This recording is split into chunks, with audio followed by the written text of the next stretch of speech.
मैं पथरी के लिए एक टोटका बताता हूँ, मोहतरमा को भी बताता हूँ, हमारे जितने भी नाजरीन हैं सबको बताता हूँ। इतना सस्ता, इतना आसान और इतना लाजवाब। सही। अखरोट साबित ले लें, ठीक है जी। छिलका समेत साबित अखरोट, एक पाव ले लें, एक चटाक ले लें। मुर्गी के अंदर के पोटे के अंदर एक सफ़ेद पीले रंग की झिली होती है, जी जी। वो अक्सर उतार लेते हैं, दवाओं में काम आती है। ठीक है। वो मुर्गी के पोटे का जो अंदर का छिलका होता है उसे कहते हैं संग दाना मुर्ग। ठीक है संग दाना मुर्ग। जी। जितना अखरोट हो जितना उतना संग दाना मुर्ग ले लें। ठीक है। वो खुश्क मिल जाता है पंसारियों से, ठीक। मुर्गी वालों के पास भी खुश्क मिल जाता है, उसे साफ कर लीजिए। अब इसको आप बारीक पीस लीजिए, अखरोट छिलका समेत।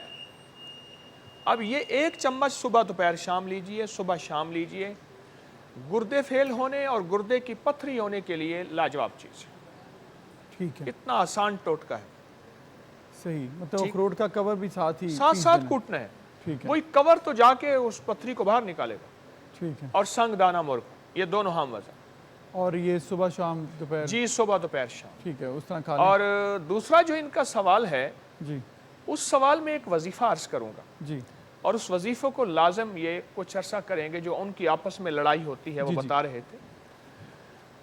उस वजीफ़े के लिए ये सिर्फ़ और सिर्फ सारा दिन एक लफ्ज़ पढ़ें, वो है अलम तरा कैफ़ फ़अल रब्बुका बिअस्हाबिल फ़ील। बस इतना। ठीक है, इतना पढ़ना है। खातून तेज़ है तो वो भी पढ़े, मर्द है तो वो भी पढ़े, क्योंकि वो गरम ये गरम, गर्मा गरम। ठीक है। वो गरम ये नरम, खुदा का करम। ठीक है, सही, बिल्कुल। दरगुजर मिजाज। दरगुजर हो रहा है। और अलम तरा कैफ़ फ़अल रब्बुका बिअस्हाबिल फ़ील, ये आयत इतनी सी पढ़ें, बहुत ज़्यादा पढ़ें, हर नमाज के बाद 40 दफ़ा, उसके अलावा बहुत पढ़ें। ठीक है, इंशाअल्लाह फ़ायदा हो। इंशाल्लाह इंशाल्लाह।